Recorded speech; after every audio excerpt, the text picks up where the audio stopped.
যিজন মানুহে মই তাত লিখি দিছিলো যে চালনীয়ে বেজি খায় গাত ফুটা আছে বুলি, চালনীৰ গোটেই দেহটোতে ফুটা থাকে, এইটো তেওঁ দেখা নাপায়। সেই সংবাদ গোষ্ঠী প্ৰতিদিন সংবাদ গোষ্ঠীটোৰ গোটেই দেহটোতে ফুটা আছে, মালিকৰ পৰা চিফ এডিটৰৰ পৰা তেওঁলোকৰ মানে এই যিখন এংকৰ ওলাই তেওঁৰ পৰা সকলোৰে দেহত ফুটা আছে, ইমানেই ফুটা। যিটো সংবাদ গোষ্ঠী প্ৰতিদিনে এই ধৰণৰ নিউজ বনাইছে তেওঁলোকক মই কব খুজিছো, আজিও কম যে তেখেতসকলৰ ৱেবছাইটত তেখেতসকলৰ স্বত্বাধিকাৰী তেওঁৰ নিজৰ এটা ডাটা উঠাই থৈছে, আপোনালোকে নেটত চালে পাব। স্বত্বাধিকাৰী লিখি থৈছে যে তেওঁ কি লিখিছে,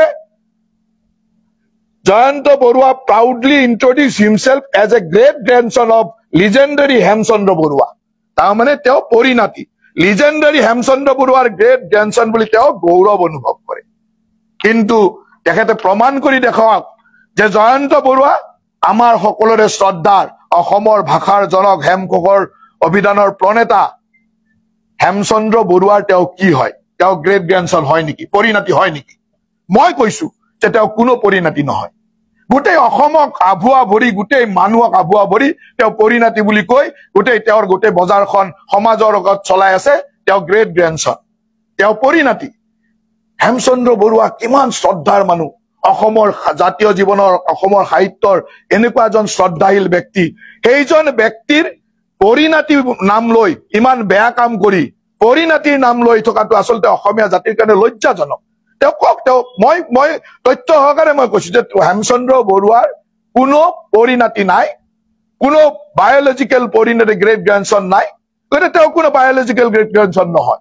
গতিকে এনেকুৱা এটা ইমান যাৰ জীৱনৰ পৰিচয়টোৱে ভুৱাৰে আৰম্ভ হৈছে, যাৰ জীৱনৰ পৰিচয়টো, যাৰ আইডেণ্টিটি, মোৰ যদি পৰিচয়টোৱে ভুৱাৰে আৰম্ভ হয় তেতিয়াহ'লে সেই মানুহজন কিমান বেয়া হ'ব পাৰে।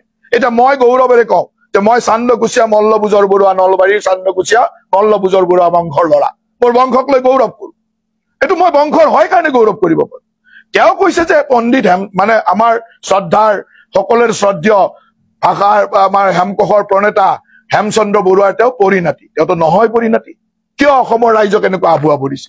তেওঁক আমাৰ সাংবাদিকে সুধিছিল আজি যে হেমচন্দ্ৰ বৰুৱাৰ যিটো লিগেচি আপুনি জানেনে, কওকচোন। হেমচন্দ্ৰ বৰুৱাৰ দেউতাকৰ নাম তেওঁক সুধিছিল, তেওঁ ক'ব নোৱাৰিলে। মই কিয় ক'ম বুলি সুধিলে, ক'ব নোৱাৰিলে মানে তেওঁ নাজানেই, তেওঁ সেইখিনি জ্ঞান নাই নহয়, তেওঁ ক'ৰ পৰা ক'ব? তেওঁ জানিব লাগিব নহয় হেমচন্দ্ৰ বৰুৱাৰ দেউতাকৰ নাম কি আছিল, হেমচন্দ্ৰ বৰুৱাৰ ককাই ভাই কোন আছিল, সেইখিনি জানিব লাগিব নহয়। কাৰোবাৰ কৃপাত মন্ত্ৰী হ'ল বুলি তেওঁ সৰ্বজান্তা হৈ নাযায় নহয়, সৰ্বপল্লী ৰাধাকৃষ্ণনৰ ভাগিনীয়েক হৈ যাব নোৱাৰে নহয়, তেওঁ জ্ঞানী মানুহ নহয় নহয়। মানুহৰ শিক্ষা, মানুহৰ কোৱালিটি বহুত বেলেগ বস্তু।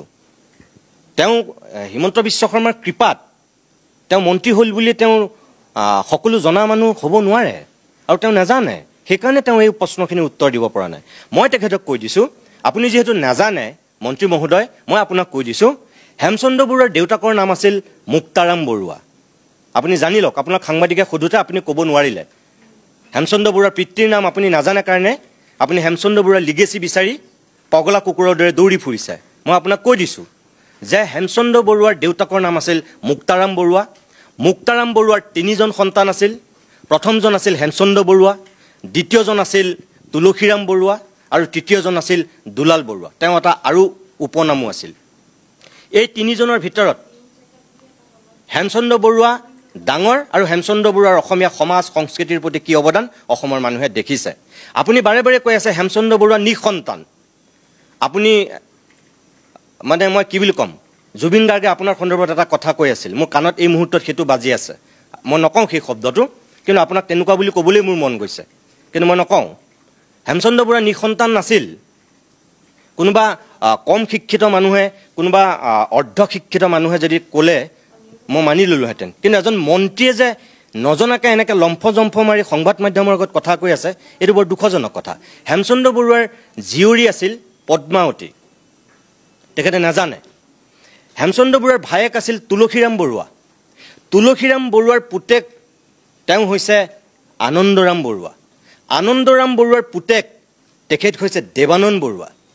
দেৱানন্দ বৰুৱাৰ পুতেক সেইজন হৈছে জয়ন্ত বৰুৱা। অৰ্থাৎ হেমচন্দ্ৰ বৰুৱাৰ ভায়েকৰ, অৰ্থাৎ তুলসীৰাম বৰুৱা, তুলসীৰাম বৰুৱাৰ পুতেক হৈছিল আনন্দৰাম বৰুৱা, আনন্দৰাম বৰুৱাৰ পুতেক হৈছে দেৱানন্দ বৰুৱা আৰু দেৱানন্দ বৰুৱাৰ পুতেক হৈছে জয়ন্ত বৰুৱা।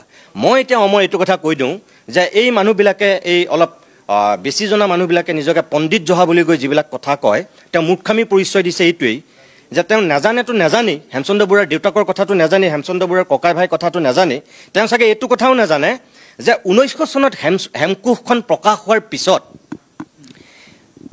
1900 চনৰ পৰা 1940 চনলৈ হেমকোষৰ কোনো সংস্কৰণ ওলোৱা নাছিল। 1940 চনত যেতিয়া দ্বিতীয় সংস্কৰণ হেমকোষ প্ৰকাশ হৈছিল, সেই যিগৰাকী ব্যক্তিয়ে প্ৰকাশ কৰিছিল তেওঁ আছিল আনন্দৰাম বৰুৱা।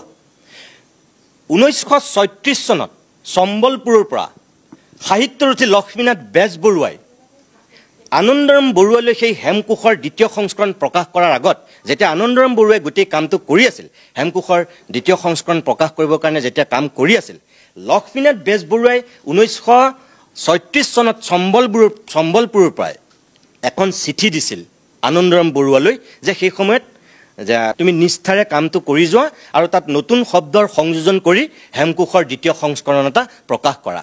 36 চনত লক্ষ্মীনাথ বেজবৰুৱাই সেই চিঠিখন আনন্দৰাম বৰুৱালৈ দিছিল আৰু সেই আনন্দৰাম বৰুৱাই সেই 36 চনৰ পৰা গৈ 1940 চনত 1 নৱেম্বৰত তেওঁ এই হেমকোষৰ দ্বিতীয় সংস্কৰণ প্ৰকাশ কৰিছিল।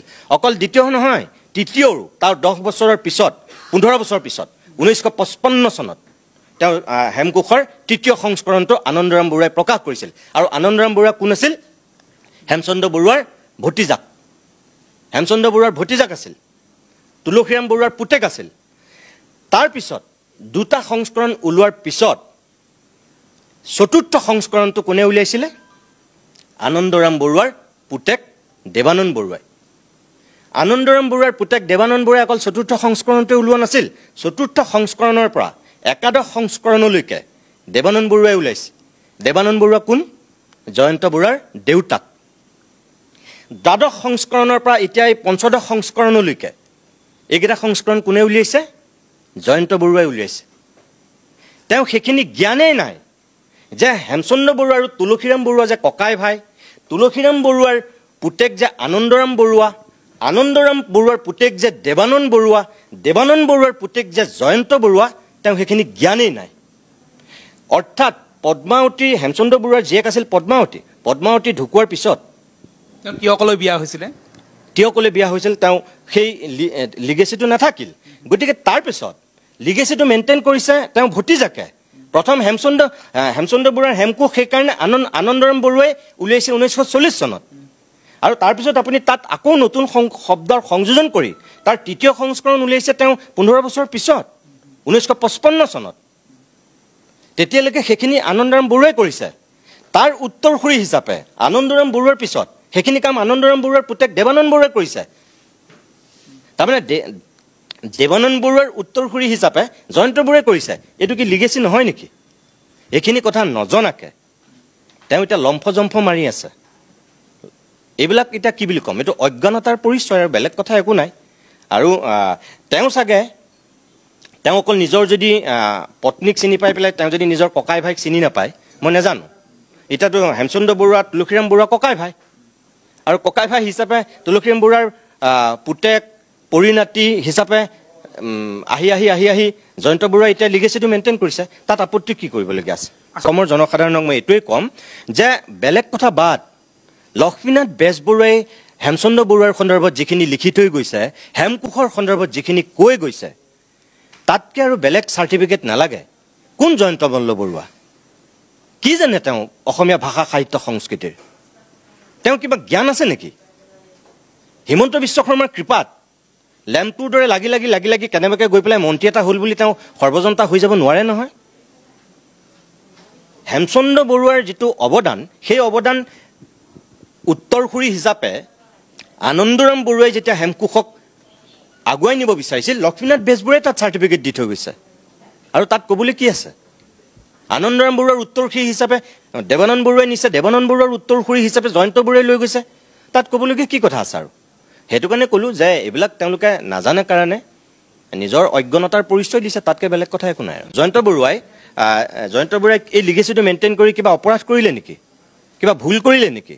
আজি যে এই ব্ৰেইলি সংস্কৰণ ওলালেগে কিবা ভুল কৰিলে নেকি তেওঁলোকৰ গোটেইটো তেওঁ 2 নম্বৰী কৰি পেলাই এইবোৰ মানুহক ঠগি পেলাই কাম কৰা নাই নহয় তেওঁ এখন হেমকোষৰ দৰে এখন অভিধান আগুৱাইহে লৈ গৈছে ব্ৰেইল সংস্কৰণ উলিয়াইছে প্ৰধানমন্ত্ৰীক যদি দি চাগে তেতিয়াহ'লে হিমন্ত বিশ্ব শৰ্মাৰ সৰ্বানন্দ সোণোৱাল লগত কিয় গৈছিল যদি তেওঁ বেনামত সেই কাম কৰিছিল সৰ্বানন্দ সোণোৱাল আৰু হিমন্ত বিশ্ব শৰ্মা সোঁৱে বামে মোদীৰ ওচৰলৈ যোৱাৰ সময়ত কিয় গৈছিল উচ্চ প্ৰশংসা কৰিছে দুয়োগৰাকী ক'লো মোদীয়েতো টুইট কৰিছিল মোদীয়েতো গোটেই বিশ্ববাসীক জনাইছিল বেইল সংস্কৰণৰ কথা কি নৰেন্দ্ৰ মোদীতকৈ জয়ন্ত মল্ল বৰুৱা ওপৰত নেকি ক্ষমতাই মূৰত ধৰিলে মানুহে হিতাহিত জ্ঞান হেৰুৱায় এটা কথা জয়ন্ত মল্ল বৰুৱাহঁতৰ নিচিনা এই চালা চামুণ্ডা পাবত গজা নেতাবিলাকে মনত ৰখা উচিত ক্ষমতা সদায় নাথাকে সদায় তেওঁ সেই শক্তিশালী মানুহ হৈ নাথাকিব অসমৰ মানুহে এইবিলাক মানুহক ধূলিৰ লগত মিলাই দিবলৈ বৰ বেছি সময় নালাগিব কিন্তু তেওঁলোকৰ এই অহংকাৰে তেওঁলোকৰ পতন আনিব নিজক অলপ সম্বৰণ কৰক সম্বৰণ কৰি সঁচাটোক মানি লওক মোৰ তেওঁলোকৰ প্ৰতি এইটোৱে আহ্বান